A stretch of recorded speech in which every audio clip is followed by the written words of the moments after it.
Hello and welcome back. My name is Randy Scamihorn and this is the Chairman's Brief.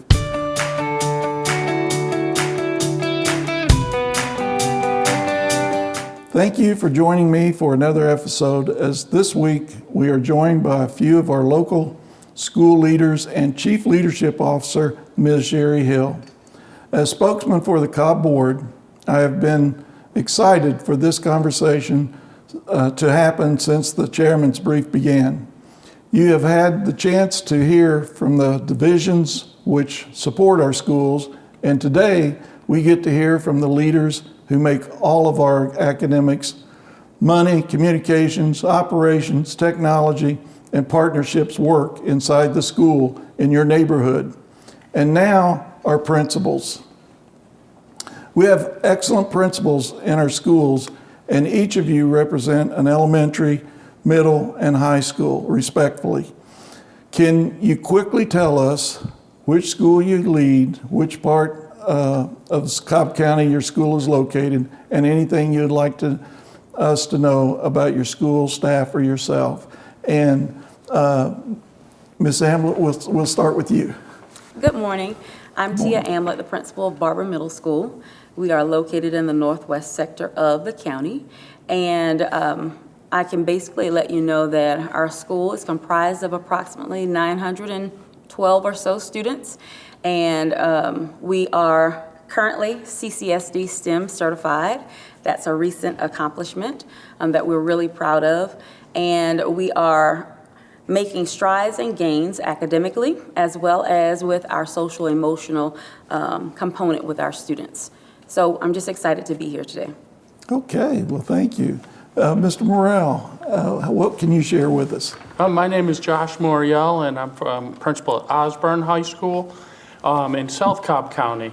And I am real proud of my students and my staff for all the work they've done over the past decade that I've been principal of Osborne. They've led us, worked with me, leading the school to a needs improvement, from a needs improvement 7 to a 74% CCRPI score and graduation rate. So that is one of the top improvements throughout all the state of Georgia. So I'm just so proud of the kids through the years and the staff through the years of all the work they've done at Osborne High School. Oh, thank you, Mr. Morrell. Ms. Clark. Good morning. Good morning. What can you tell us about your school and about yourself? So I'm Maria Clark. I began my educational career in Cobb County 23 years ago, the best place to teach, lead, and learn.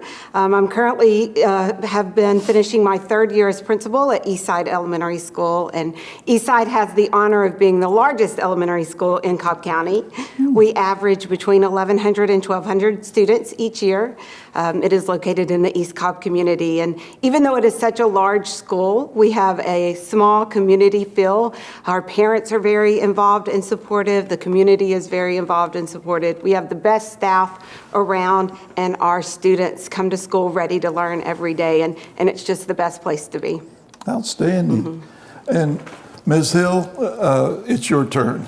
Tell us a little bit about yourself and what you do here at the district, and what's your professional relationship with our principals. Sure. I'm Sherri Hill. I'm the Chief School Leadership Officer for the Cobb County School District, second largest in Georgia and 23rd largest in the nation. So as the Chief School Leadership Officer, I actually supervise 7 fantastic assistant superintendents. And so as a leadership team, we coordinate with other districts in terms of the resources and support that our schools need. We support our principals with whatever training they may need, principal evaluations, feedback, working with their teacher collaborative teams. We have a model called the Cobb Collaborative Communities, and that's where our teacher teams really focus on the academic and behavioral needs of our students. And our principals and assistant principals monitor this work. And so if there's any sort of specific training or needs that a school has for our students so that our students can be successful, then we work with our principals to ensure that. And we are constantly striving toward our vision of a school district of excellence where all students succeed, and all means all. And it could be different for students and staff at Eastside as well as at Barber or at Osborne. And so my team really zeroes in on the needs of specific schools, and we provide that support. Outstanding. Now, let me go back around to the principals. Ms. Clark, we'll start with you on adding on to what Ms. Hill was saying. How do you interact with the district, and how do you carry out what needs to be done at your school? Speaking of that support that Sherri mentioned that they have set up and prepared for us, it is so important and it is so crucial. East Side's area assistant superintendent is Elizabeth Mavity, and she is always checking in with us, seeing what we need, how she can support us.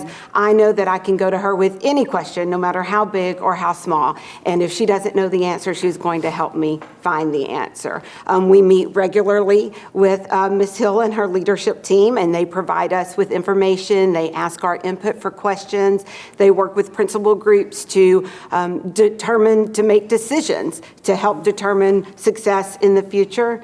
Not only the area assistant superintendents with Ms. Hill's leadership, but also the entire district has been so supportive and is so helpful. We know who we can reach out to if we have a question regarding HR, who we can reach out to if we have a question regarding accelerated interventions. And that's one thing that I love about Cobb County. It is so large, but there is so much support, and there is someone that we can always reach out to if we need any assistance. Outstanding. Ms. Amblett, I'm going to let you add to that, but let me put a little bit of a curveball on that if I can. Where do the business side of a school, the student side of the school, and the community side of the school, how working with the district and with your communities, how does all that come together? So I would agree with both Ms. Hill as well as Ms. Clark. The district has been extremely supportive of all of the efforts that we have going on in the building. From the academic piece, we are provided with the professional learning for our teachers as well as the leaders in the building to support the needs of our students. From the social emotional piece, we had that training at the beginning of the year as well, and we have conducted it throughout the school year so that we are tapping into what our students truly need based upon how they come to school.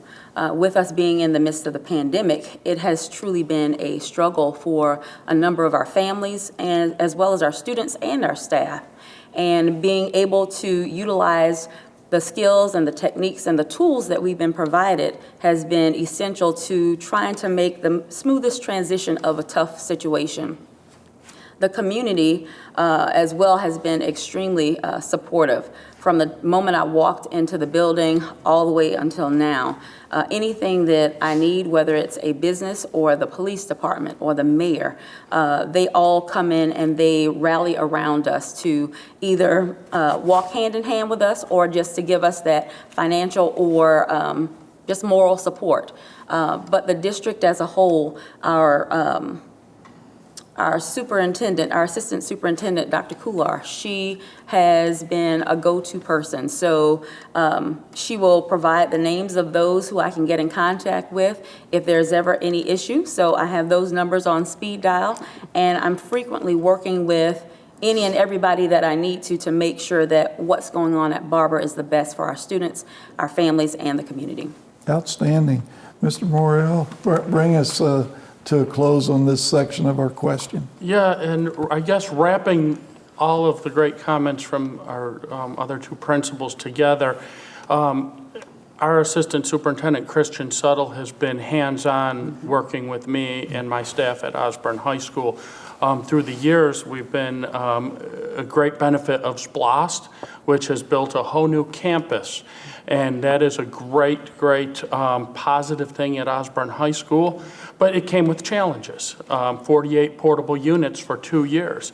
And the district office under Christian Suttle and Sherri Hill's leadership helped me navigate those waters to be successful with not missing a beat in student achievement and instruction. Matter of fact, during that time we saw improvement in CCRPI score and graduation rate. So that is that family feel of from the chief leadership officer to assistant superintendent to principal, leading teachers and students. Outstanding. Now, speaking of students, I want to go back around the way we came, and let's try to compare the different levels and ages of students and how you interact. And some of you may have been teaching at different levels, and so I'll let you take it where you want. But Mr. Morrell, at the high school level, what do you think are the distinctive ways in the way we teach children? So in talking a little bit about my relationship as principal with my students, visibility is number one. And a high school is almost a 24/7 operation. So I make sure that kids see me every morning on the announcements, setting the tone for the day, but then followed by seeing them working hard in the classroom, instructional delivery from teachers, and maybe even at times being active in that. If the content is where I can master it, I will sometimes jump in. Some areas way above my IQ. But when we look at the 24/7 time of a high school, I'm also at many evening events. And I love seeing the student in the classroom then excelling in whether it be fine arts or athletics within the evening events. And it's just seeing the whole child, the whole person, where their interests lie, because then you could motivate kids during the school day based on having conversation where their passions are, maybe outside of school or a athletic or fine arts event. Okay, thank you. Ms. Amlett, at the middle school level, what are we looking for and how are we trying to help our students as they're becoming from elementary into adolescence into young adulthood at the high school level? I agree with Mr. Moriel. It's really important for us to build rapport with students. So one of the things that I do on a daily basis is as they come in the morning, I sit at the front door. So that's my duty post. That gives me an opportunity to learn names. I can tell if somebody has gotten a haircut, if they got new shoes. So I can determine various things about students even as they come in the morning. And as he stated, being as visible as possible, whether that's in the cafeteria for lunch duty, out in the halls, in their classrooms, all of that is essential to establishing that rapport and relationship with students. As they matriculate upward, we're trying to build them into the young men and women that we would like for them to be. And so our practices and procedures, basically at the 8th grade level, we are trying to give them the tools and techniques to be successful high school students. And so with that does require a certain level of rigor, although we have rigor throughout all of our classrooms, but we are trying to prepare them to get into the next level where it will be a bit more of a challenge and one that requires them to be independently successful. So for the middle schooler, establishing those relationships, building that rapport is essential to creating and help to mold the student that we would have them to be as they get older. Okay, thank you. Ms. Clark, you get it all started, if I can use that term. What little bit I've been at elementary school level, you see small children coming out of cars crying, they don't want to go in. Talk to us about how you build that rapport and get them in the class, in the school, in the classroom. What do you look for? What are your teachers trying to do at that level? And whatever else comes to mind. You're right. We get to welcome them into their first public school experience. And this year, when we met with our staff at the beginning of the year, I told them that if their children feel welcome, safe, and loved in their classroom, then they have done their job. Yes, academics are so important, and it's really why we're here. But we're here for the children as well. And if you have not built relationships with your children, if they do not feel welcome, safe, and loved in your classroom, especially coming out of a pandemic and coming out of the way the year ended last year, you would not be able to even touch on academics. So at the beginning of the year, when we met with our staff, we said that's your number one job right now, is to have your students feel welcomed, loved, and safe, whether they're a face-to-face learner or whether they're an online learner. that's your job for all of them, to help them feel included. And my teachers have really taken that and they have run with that. We as an administrative team at my school, we believe in that as well. I'm visible at car rider duty. It's one of my favorite parts of the day, welcoming those students, like Tia said, noticing if they had a haircut, asking them what they did over the weekend. We play music on Fridays just to have a little bit more excitement. Being visible in the hallways, being on the news show each day. Because as I said, my school's a large school, and I want to make sure that they have a chance to see me every day in some capacity, visiting classrooms. Also, taking that time as well to connect with teachers. This year has been very different for them, and in some ways it's isolating as we're trying to be very cautious with social distancing and virtual meetings. So taking time to be visible and just checking in on my teachers, because my job is to make sure my teachers feel safe, welcomed, and loved in the school as well, so that they can do their job. So that's been our first priority this year as we are going through this pandemic.